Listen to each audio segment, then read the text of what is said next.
It was a lazy January afternoon in Punga Park. Naha and Nava, the two little mynas, were resting on the cool branches of a gulmohar tree. All was quiet. Below, a little girl and her grandfather came walking down the path. The little girl was pulling at her grandfather's hands and pointing at the birds. "Look, on the ground is a babbler. On the tree is a jungle crow. The yellow-eyed birds are mynas. My teacher taught me the names of birds. I like watching birds." "Do you?" said the grandfather thoughtfully. "I will take you tomorrow to the nearby airy lake. You will get to watch a lot of waterbirds. And if we are lucky, we will get to see a very, very special bird. Looking for this wonderful bird will be our grand adventure tomorrow." "What is the name of this wonder bird?" asked the girl excitedly. But the voices of the grandfather and granddaughter had begun to fade, and the answer was too far away for the two mynas to hear. Nava wondered, what bird could that be? Where is this airy lake? How do we reach it to see this bird? We have never gone outside Punga Park. Naha replied, "Let's ask the owl. It is wise and knows all. It will tell us what to do." So they waited until dusk for the owl to wake up. The owl listened to their problem. "I don't know who this wonder bird is, but you can ask the crow to take you to Airy Lake. It travels a lot outside the Punga Park and knows the easiest routes. As the crow flies is the shortest distance anywhere," said the sage owl. The mynas were up at dawn to meet the crow. "Yes," said the crow, "I know Airy Lake. I will take you. I am also curious to see this mystery bird. But we should be back here at Punga Park to roost at dusk." They set off on their exciting adventure. Every place they flew past was a new experience for the mynas. Eventually, they reached Airy Lake. The crow left them and flew off to meet a friend near the lake. The two little mynas had never seen a lake before. What a wonderful sight it was! "So much water!" cried Naha. "So many birds!" cried Nava. "How true!" Some birds were swimming, flying, fishing, diving, splashing, teaching, while others were just strolling or sunbathing. Naha and Nava were overwhelmed. "We have never seen these birds before. Every bird looks very busy. How will we ever find our mystery bird?" they wondered. "Let's talk to that white bird over there. It seems friendly." Just then, the white bird flew up and came towards them. It said in a friendly voice, "Hello, You two mynas look lost. May I help you? Yes, please. We are new to waterbirds. We do not know their names. We are in search of a special bird. Could you show us around and tell us about the birds? Sure, said the white bird. My name is Egret. We egrets come in different sizes. Little, intermediate and large. Just then, they saw a small black and white bird plunge vertically down like an arrow shot into the water. Bird overboard, said the mynas. Someone save the bird that has fallen into the water. Wait and watch, smiled the egret. Within a few seconds, the bird emerged with a fish in its mouth. Wow, how remarkable, said Naha excitedly. What is the name of that bird? It is the pied kingfisher, said the egret proudly. It dives at speeds of 40 kilometers per hour with torpedo-like precision to catch a fish. One of the fastest divers in our lake. Meanwhile, Nava had spotted something unusual. That bird is amazing. It is walking on water. The three went closer to the edge of the lake to get a good look. The egret smiled. That is the jacana, the lily trotter. It has long toes and claws to help it to walk on floating lily leaves. Their long toes distribute their weight, preventing them from sinking.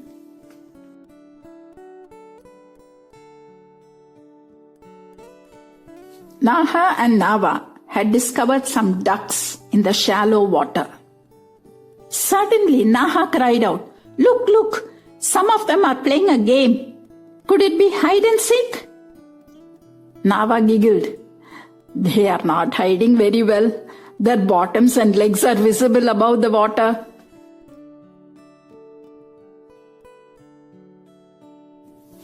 The egret laughed and said, Oh, they are the dabbling spot-billed ducks. They are upending to reach their food at the bottom of the muddy shallows. Yes, they do look funny, don't they? The egret then took them around the lake. It was a big lake filled with birds of different kinds. They went around it slowly for the next few hours, with the egret acting as a guide.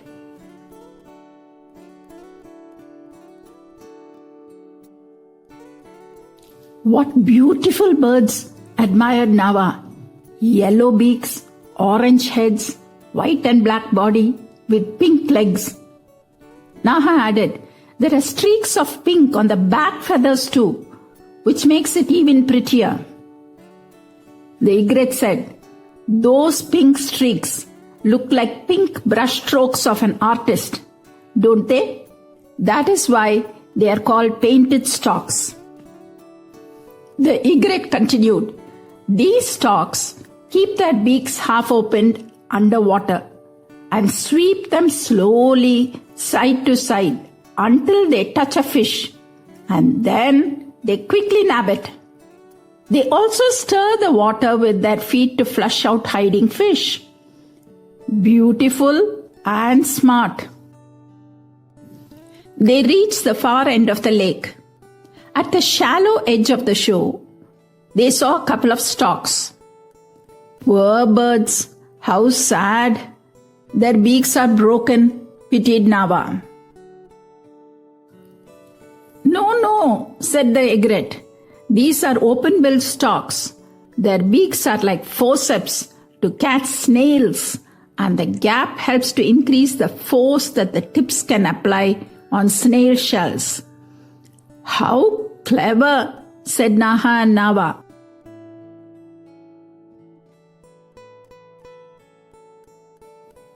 On the way back, they noticed a large bird slowly gliding on the water. Nava smiled. What a funny beak. It is like a bag. These are the pelicans, said the egret. The bag or pouch of the beak is dipped into the water and the fishes are netted. A very interesting fishing technique. They can scoop the fish out of water with the pouch, even while flying low over the water. Watch out! Naha pointed excitedly. A snake is rising out of the water. It is not a snake. It is only the darter or snake bird, said the egret. Its neck is long and curved like a snake. When fishing, the body is underwater and the long snake-like head is above water.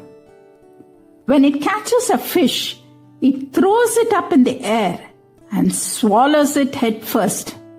That way, the scales of the fish that point backwards will not hurt it while gulping it down. Naha and Nava watched it. Catch a fish, throw it up, and swallow it head first. It was late afternoon and time to fly back home. The crow joined them and asked them if they had found the wonder bird. We don't know, said Naha and Nava. It could be the kingfisher that dives dramatically, the jacana, the lily trotter, the dabbling ducks that upend, the painted storks that are pretty pink, the open-billed stork, the snail specialist, the pelican, the pouch scooper, or the darter, the snake bird. The miners were sad. We may never know which of these is the wonder bird. The crow said, I am sorry, but it is time to go back. Just then, they saw the same grandfather and the girl walking towards the exit. The grandfather asked, Did you enjoy seeing the waterbirds in Erie Lake? Yes, said the little girl, but I am disappointed that we did not see the wonder goose. The grandfather consoled her. I promise to take you to Hadinarukare Lake, where there are hundreds of these wonder geese. On hearing this, Naha and Nava looked disappointed too. We now know that the wonder bird is a goose, but it is not here. No regret, said the egret. I know where we can find these birds. They swim in a quiet part of the lake that is hidden from people. Come, fly with me. The crow and the two miners followed it excitedly. In a very quiet and hidden part of the lake, they saw some birds swimming peacefully. They watched the birds with interest.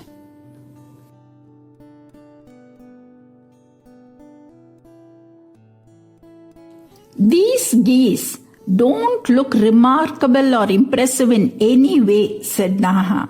They look just like ducks with longer necks. What is so wonderful about them? Wondered Nava. Why don't we ask these geese themselves? Suggested the egret. And so they did. We are not just any geese. Can you see two black bars on our head? We are the bar-headed geese, proudly said the first goose. We migrate during winter all the way from Mongolia to India, covering 5,000 kilometers, said the second goose. Not only that, we take the highest route above the Himalayas, even flying above Mount Everest at 30,000 feet, piped in the third. At that very high level above mountain peaks, the air is very thin with low oxygen levels. We have better lung capacity and more red blood cells which help us to absorb oxygen from the thin air, explained the fourth. Although we are daybirds, while migrating, we fly at night and early morning, taking advantage of cooler, denser air, which requires less energy to fly, elaborated the fifth. We are one of the few highest flying birds, and that's why we are famous, honked the sixth. For now, we are off to the nearby fields to roost for the night. So saying, the geese bid farewell and flew away. We should also leave now, said the crow. They thanked the egret. We will never forget your help in showing us the beautiful waterbirds as well as the wonder bird. It is indeed a wonder bird because it comes all the way from Mongolia to South India, flying above Mount Everest. It truly deserves a special place in the bird kingdom. They then flew back to Punga Park. What one big adventure the whole day had been! What wonderful sights they had seen! The miners had a lot to tell their friends, but it had to wait until tomorrow. For now, they were sleepy. The wise owl was waking up just then. So you did go to the lake, it said, on seeing their tired but happy faces. Did you get to see the wonder bird? Or was it just a wild goose chase? It was, said Naha. It wasn't, said Nava. And they burst into happy laughter.